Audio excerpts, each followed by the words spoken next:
So today we're going to start Z transform. Okay, that is we're supposed to represent signals by using discrete time complex exponential. Okay, we're supposed to represent a signal which is a discrete time signal in terms of complex exponential. So till now, whatever we've seen in terms of Laplace transform, we're supposed to represent a continuous time signal in terms of complex exponential. Now, when the signal is discrete in nature, then when we're going to represent in terms of complex exponential, we're going to use Z transformation. Okay, so if we have been talking about this Z transformation, it represents it represents discrete time signals in terms of complex exponentials. Okay, so it is basically the uh, extended form of DTFT. If you can remember that when we are supposed to considering DTFT, we are dealing with discrete time signals. So we have seen for the Laplace transformation that where the Fourier transform does not exist for a signal, Laplace transform helps to find out the solution for that signal, or we are going to find out the output of a system when the input, the Fourier transform of the input does not exist. So in the same way, when DTFT does not exist for a discrete time signal, Z transform helps to find out the output of a system when the input, for the input DTFT does not exist. Okay, so this helps to find out the solution for a system when the input does not have the solution in terms of Fourier transformation. Okay, so what we're going to find out that the signals, discrete time signals in terms of complex exponential. So that is known as Z transform. Okay, so we're going to represent, or we're going to apply this complex exponential into an LTI system. That is always we are dealing with the LTI system, that is linear time invariant system. So let us take that Z is r e to the power j omega. Okay, it is a complex number with magnitude r and angle omega. Here magnitude is r and angle is omega. Okay, that we have been taking a function, you can say z is r e to the power j omega, right? So we're going to represent our discrete time signal in terms of complex exponentials. So we have taken this z, since we have been going with z transform, so we are taking z. So z in terms of r e to the power j omega. So a signal which is represented in terms of z transformation. So let us take a signal that is discrete time signal xn, that is represented as z to the power n, is a complex exponential signal. It is a complex exponential signal. Okay, so if we put z equals to r e to the power j omega, if we put here z equals to r e to the power j omega, then this xn, this discrete time signal, will become r e to the power j omega whole to the power n. So that one will be e to the power j omega whole to the power n. So this one will become Rn e to the power j omega n. So if we expand in terms of Euler expansion, then what we can write? We can write r to the power n cos omega n plus j r to the power n sin omega n. Okay. So the real part, this real part is having cosine terms, and it is having exponential damping r to the power n, and it is having, the imaginary part is having sine terms, which is also having the exponential damping, and here the damping factor is positive, that is r, and omega is the sinusoidal frequency. Okay, so if we draw the real of z to the power n, that is xn, if we have been going with this real part, real of z to the power n, then we are having cosine terms, right? We are having this cosine terms, and it is also exponentially damped. So it's supposed to go something like this. So let us take the samples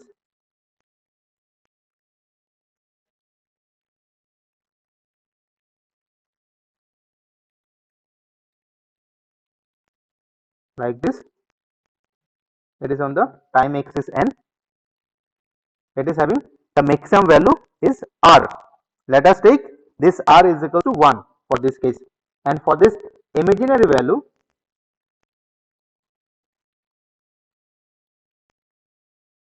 we are having sine terms as well as the exponential damping. So like this.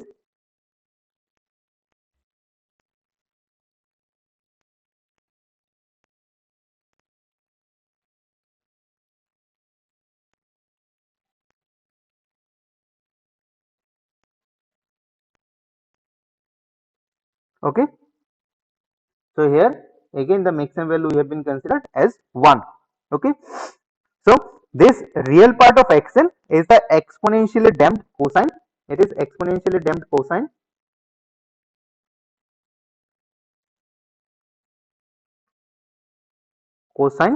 and this imaginary part is the exponentially damped sine.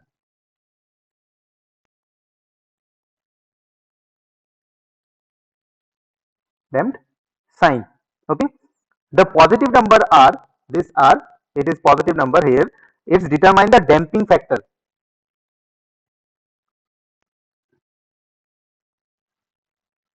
and this omega is the sinusoidal frequency. We have already seen this omega in DTFT also. Okay.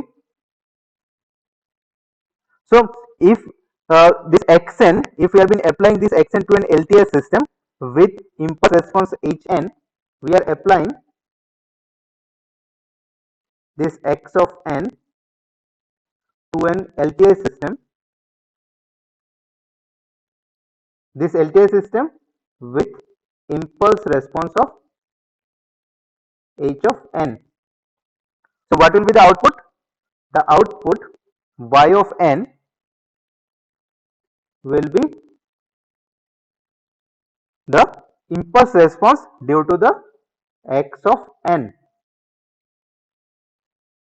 or simply we can take the convolution between the impulse response and the input. Okay, so which can be represented as summation, as we have been considering the discrete time signal, summation k is equals to minus infinite to infinite h of k x of n minus k, right? So here we supposed to use this xn as z to the power n. If we put xn is equals to z to the power n, then yn will become summation k is equals to minus infinite to infinite h of k z to the power n minus k, right? Because we have been applying, or simply we are writing here xn is equals to z to the power n. So if we put here, so that will become z to the power n minus k. So let us take this z to the power n outside. So this one will become z to the power n summation k is equals to minus infinite to infinite h of k z to the power minus k, right? It will become z to the power minus k. So here we are defining the transfer function h of z as summation this part k is equals to minus infinite to infinite h of k z to the power minus k. Okay, so this h of z to the power n, this xn is z to the power n. So what we can write, this h of z to the power n we can write as h of z into z to the power n, h of z into z to the power n. Okay, so this equation has the relation of known as eigen relation. It is having an eigen relation. What does it mean? This z to the power n is the eigenfunction and hz is the eigenvalue. It is eigenfunction and this one is eigenvalue. Okay. So the action of an LTI system on the input this z to the power n is equivalent. It is when we have been applying this z to the power n to a system is to the LTI system, it is equivalent to multiplication of the input. Multiplication of the input, here we have been derived that multiplication of the input by the complex number h of z.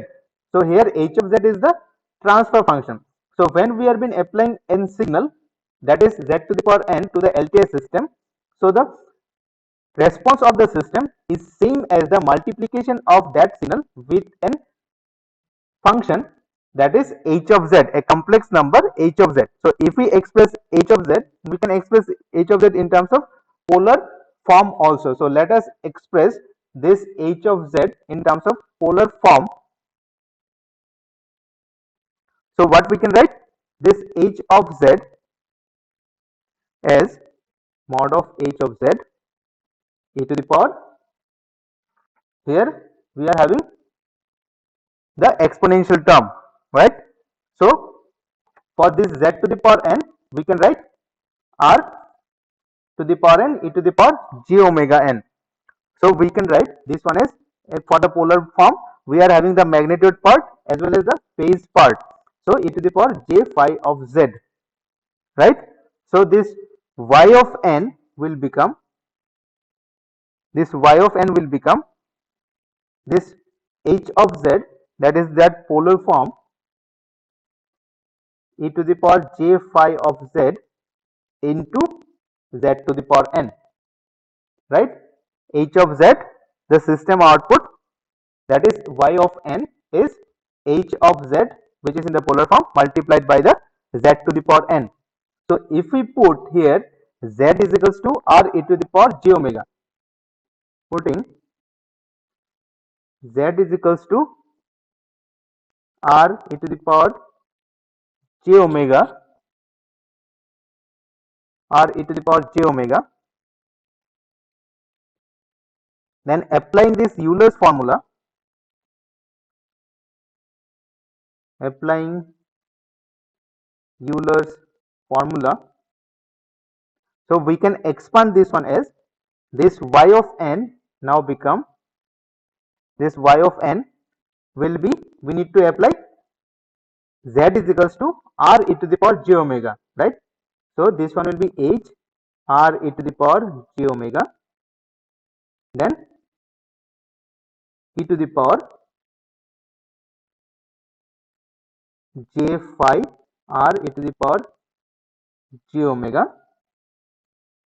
into r to the power n e to the power j omega n. So this is our yn after putting z equals to r e to the power j omega. So if we expand in terms of Euler's expansion, so this magnitude part will remain same for the real value as well as for the imaginary value. So this one will become h r e to the power j omega into r to the power n.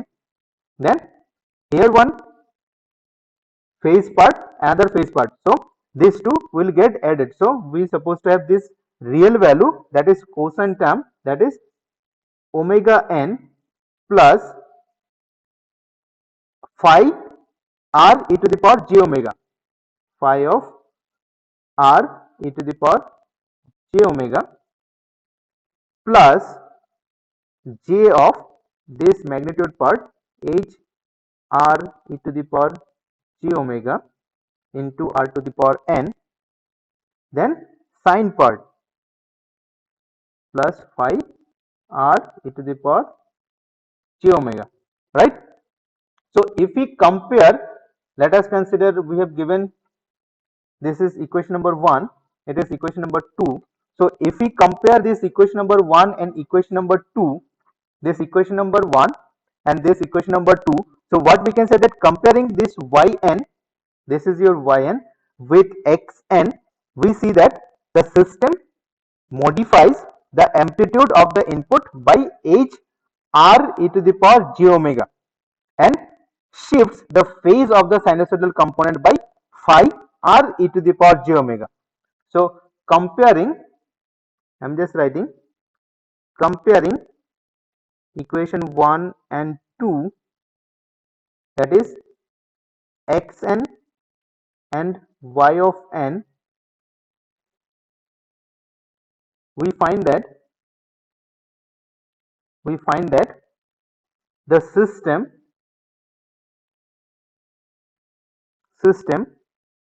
modifies the amplitude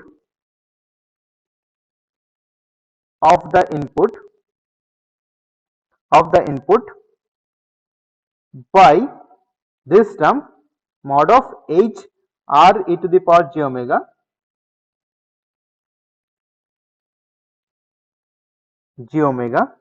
and the phase part, here the phase was simply omega n, now it becomes omega n plus phi r e to the power j omega. So and phase part, phase of the sinusoidal component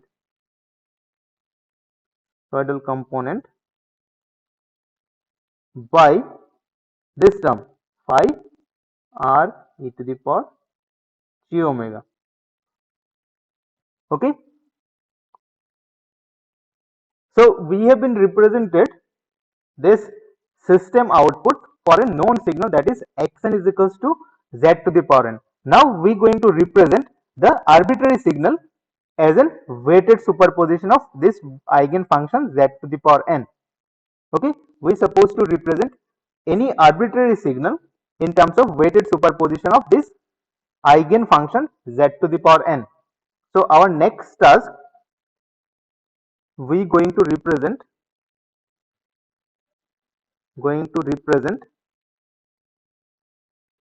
arbitrary signals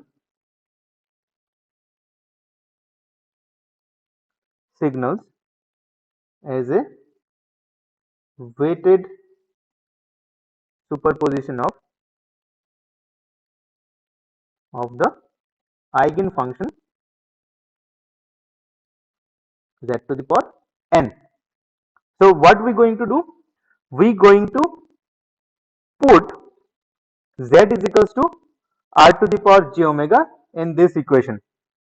We going to put z is equals to r to the power j omega in this equation. So this one will become z is r to the power r e to the power j omega. So substituting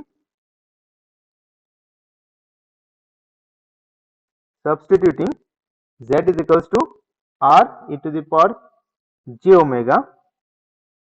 Let us give this is equation number a. In equation a, so what we can write, that is h r e to the power j omega is equals to summation n is equals to minus infinite to infinite h of n. We have been writing k as n, so it is for an arbitrary signal. Okay, so this n is equals to minus infinite to infinite h of n, then this z will be replaced by r e to the power j omega, then that will be minus of n to the power minus of n. So r e to the power j omega to the power minus n. So let us simplify this one. Summation n is equals to minus infinite to infinite h of n r to the power minus n into e to the power minus of j omega n. Okay, so this h of r e to the power j omega, it corresponds to the DTFT of this signal, if you can remember. So if we take the DTFT of h r e to the power j omega, then what we can write, it is this one, DTFT of h n r to the power n. This h r e to the power j omega, this one is corresponds to the corresponds to the DTFT of the signal Hn r to the power minus n. So this one will represent the inverse DTFT of this thing, will represent the inverse DTFT of h r e to the power j omega. So the inverse DTFT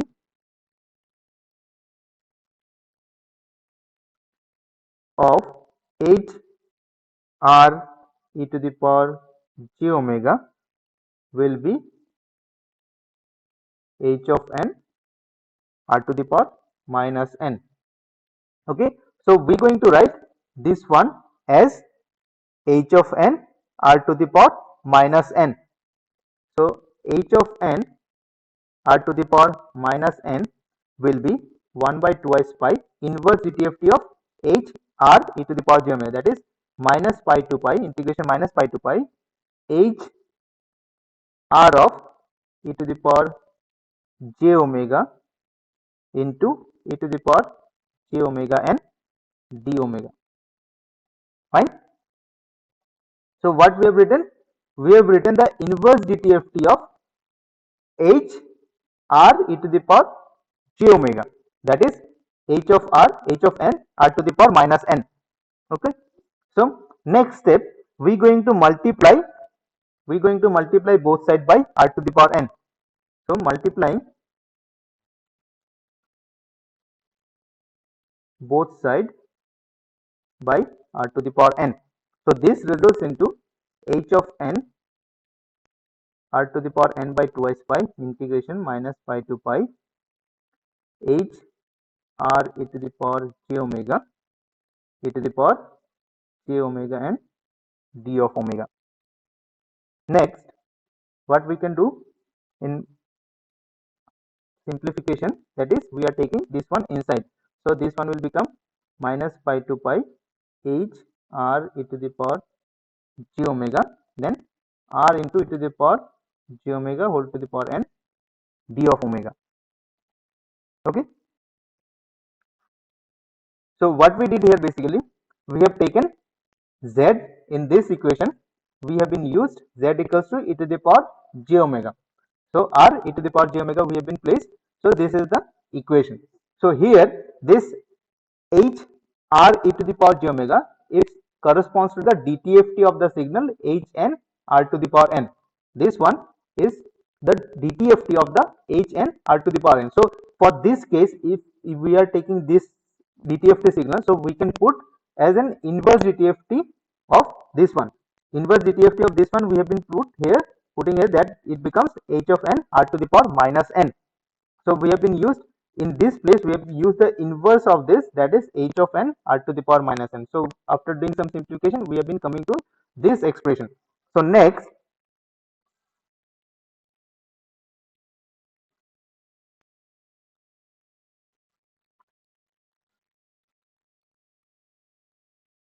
so what we can do here, then we can put that z equals to r e to the power j omega.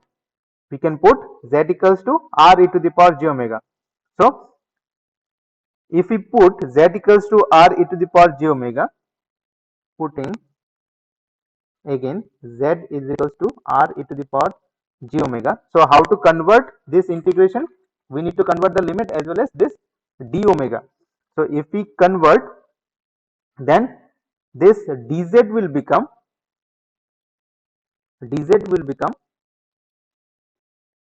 j r e to the power d omega e to the power j omega into d omega. So from that we need to find out d omega. So what will be that d omega? D omega will be 1 by j, then 1 by r e to the power j omega. So r e to the power j omega is z. So what if we take this side? So it will be into 1 by r e to the power d omega into dz. So this one is same. So r e to the power j omega means z. So 1 by z is z inverse, z to the power minus 1 dz. So we supposed to put d omega as 1 by j z inverse dz here. So we are putting we are putting z in place of r e to the power j omega. So our h of n, again, now this limit, the integration limit, so here the d omega goes from minus pi to pi. The limit of omega, this one is from minus pi to pi.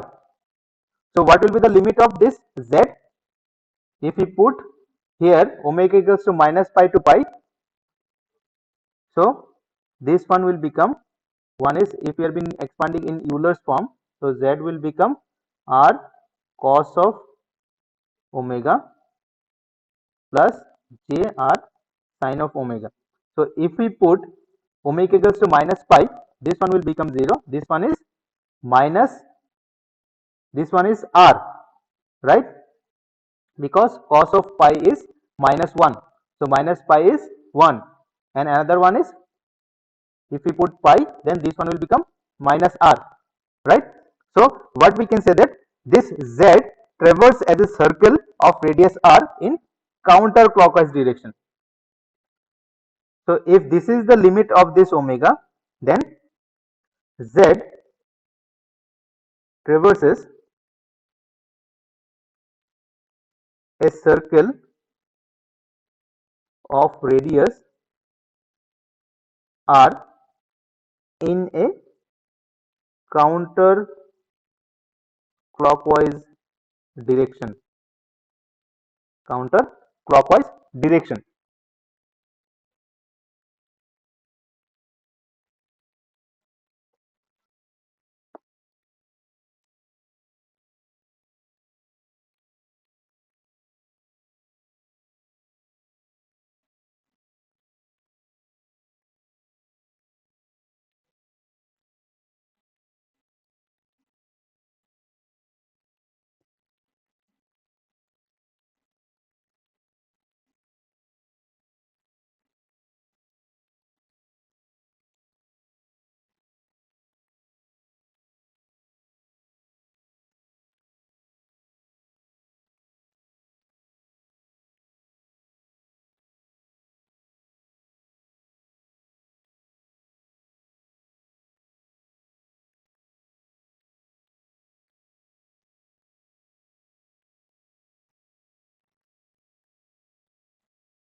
Is it visible?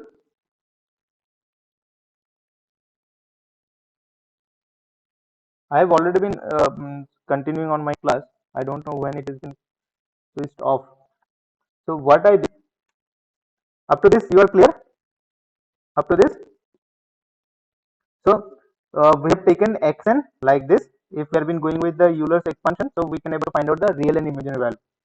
So if we have been taking this one as the input, xn is equals to z to the power n, so we can able to find out the output as the convolution between the system response and the input, right? So if we have been taking the convolution, so this is the output what we can find, this y of n, right? So this one, this part is the transfer function. Transfer function represented as h of z, that is k is equals to minus infinity to infinity h of k z to the power minus k.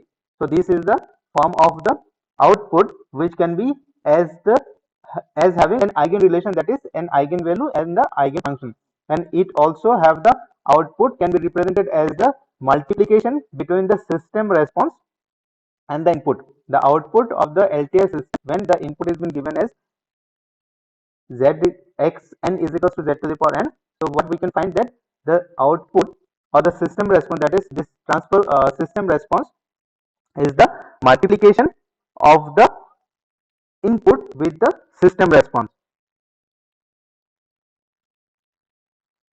So this is the action of the LTI system. This is the action of the LTI system, because we have been taken this one as the input, output y of n, that is system response due to this input. So this output can be represented as the multiplication between the system response and the input. So in this way, if we proceed, then next what we're going to do, that we supposed to represent this transfer function in polar form. So if we have been representing this transfer function as the polar form, this is the output y of n, then we have been representing this one as the polar form. So we have been putting z equals to r e to the power j omega. So this is the output. We have been putting z is equals to here, also here, and here. So this is the final output. So if we do the comparison between this equation with our initial input, sorry, input, that is right, that is this xn. If we have been doing the comparison between this output yn and this input xn, that is rn cos omega n plus j r to the power n sin omega n, and here the modification does in terms of magnitude as well as in terms of phase. So here if we compare this equation number 1, this equation number 1 and 2, so what is the modification? The modification comes in terms of this magnitude part as well as in the phase part. So magnitude is become, now it becomes magnitude of h r e to the power j omega into r to the power n. Previously that was only r to the power n, and the phase previously it was omega n, now it all becomes phi r e to the power j omega n. So this is the modification. Okay, so when we have been going with the z transformation of the input when it has been given to an LTI system. Okay, so that is what it is written, that amplitude of the input by the system modified amplitude of the input by mod of h r e to the power j omega and the phase of the sinusoidal component by phi r e to the power j omega. Now we are going to represent what we have did till now. We have been going with a known signal, that is xn is equals to z to the power n. Now if we have been taking some arbitrary signal, so how to represent the system output? So for that case what we are going to do, we are going to represent any arbitrary signal as a weighted superposition of the eigenfunction, that is z to the power n. So substituting z is equals to r e to the power j omega in this equation. If we have been putting z is equals to r e to the power j omega, so what we can write, that is h of r e to the power j omega is equals to like this. We are going to represent, or we are going to replace this z as r e to the power j omega simply. So what we have written here, we have been taking any arbitrary signal, so we have been taking this limit as n. So here this one become n, summation becomes n is equals minus infinite to infinite h of n, then that we have been replaced by r e to the power j omega whole to the power minus of n. So this is the modification we did. So h of n r to the power minus n. Now if we have been looking into this one, h r e to the power j omega, this corresponds to, or this leads to the DTFT of the signal h of n r to the power minus n. This is the DTFT. If we are having this time domain signal, then we can say yes, this is the DTFT of this signal. So what we can say, this is the inverse DTFT of the this signal h r e to the power j omega. So what we have been written in this place, we have been writing the time domain signal as h of n r to the power minus n. This is the frequency domain signal, this is the time domain signal. So this is the DTFT of this time domain signal, this is the inverse DTFT of this frequency domain signal. So in this place we are writing the, because we have been representing in terms of time, so we have been writing this one as time domain signal. So h of n r to the power minus n, this is the DTFT of this inverse DTFT of this signal. So what is this? 1 by 2 pi integration, this is the normal expression for finding inverse DTFT. 1 by 2 pi integration minus pi to pi h r e to the power j omega e to the power j omega n d omega. So multiplying both sides by r to the power n, we have been finding h of n. So this final h of n can be written as 1 by 2 pi. So we have been taking this r to the power n inside. So this one will become 1 by 2 pi integration minus pi to pi h r e to the power j omega into r e to the power j omega whole to the power n d omega. Next, what we're going to do, we're going to put r e to the power j omega as z. So obviously we're going to change the limit as well as this d omega. So if we put z is equals to r e to the power j omega, so obviously dz will become like this. So here d omega is 1 by j z inverse dz. So here the integration limit was from minus infinite to infinite. So what will be the limit of integration for this z? That is the thing which we need to, 1 minute, I have to start the recording.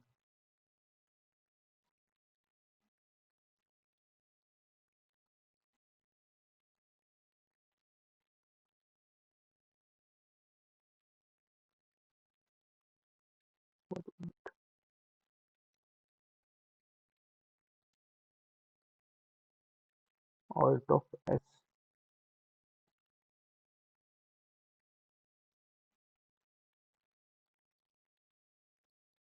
Okay, so here the integration limit was from minus pi to pi. So what will be the integration limit for this z? So if we take this omega equals to minus pi to pi. So what we are doing, we have been doing the Euler's expansion of this z. So that one will be r cos omega plus j r of sin omega. So if we put omega equals to minus pi, so cos of minus pi is cos pi, right? This one will become 0. So this one will be for if we have been going with this z, so for minus pi, this one will become simply r. Pi it is, sorry, for cos pi it is minus 1, so it is minus r, minus r2. If we take pi, then it is again minus r, right? Just try to understand. If we take minus pi, so cos of minus pi is cos pi, then this one will become minus r, minus 1, minus r. Then again if we take pi, this one again minus r. So what is the thing, that z traverse starting from the minus r, again it is terminating to minus r. So it is rotating in the counterclockwise direction in the circle, in a circle of radius r. This z traverses a circle of radius r in the counterclockwise direction. So what will be our h of n? This h of n, so we have been replacing d omega as dz and we are writing h of z. So our h of n will become 1 by twice by 1 j will come, twice by j integration within the circle h of z, z to the power, here this one will be z, z to the power n, and another z is coming, so z to the power n minus 1 into dz. So here this integration symbol denotes integration around a circle of radius mod z is equals to r.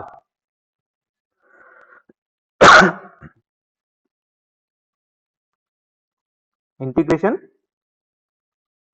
around a circle of radius mod of z is equals to r.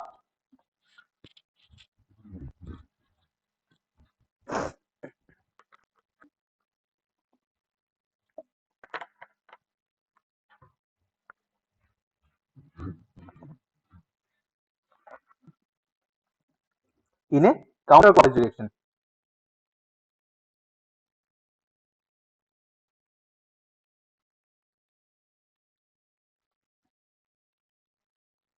So this equation number A, it determines or it indicates how to determine hz, from h of n. In most general case, it will be h of n. And this equation, let us give it is equation number B. This equation number B, it expresses hn as a function of h of z. This expresses h of z as a function of h of n, and this one expresses h of n as a function of h of z. Okay, so this transfer function hz is the z transform of the impulse response hn. Okay, so what we can write, transfer function h of z is the z transform of the impulse response h of n. So in most general case, what will be the final expression? How we can write in most general case, h of z, sorry, x of z for any arbitrary signal x of n, for any arbitrary signal x of n, the z transform will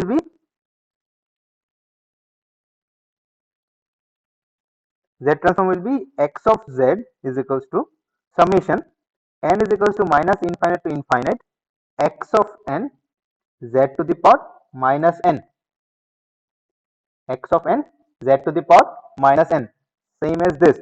And the inverse z transform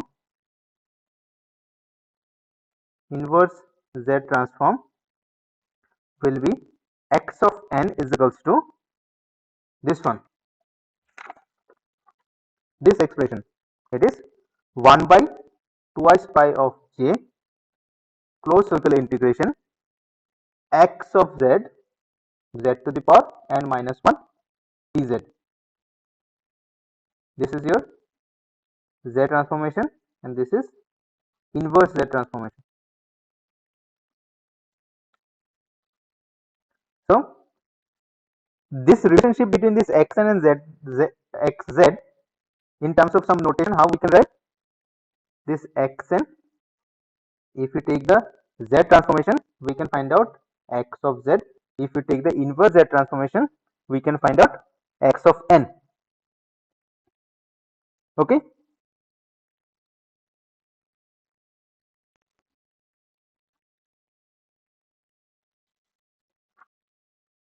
so this equation, let us give some equation. It is equation number 3, it is equation number 4. Okay, so this equation number 4 expresses the signal xn. This equation number 4 expresses the signal xn as a weighted superposition of complex exponential z to the power n. Equation 4 represents the signal x of n as a weighted superposition of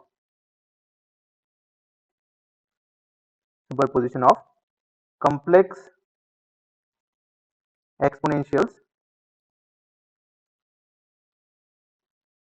z to the power n. The weights, what will be the value of these weights?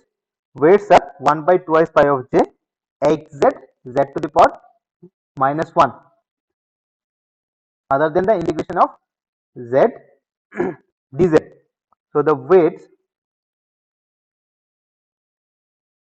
are 1 by twice pi of j xz, z to the power minus 1.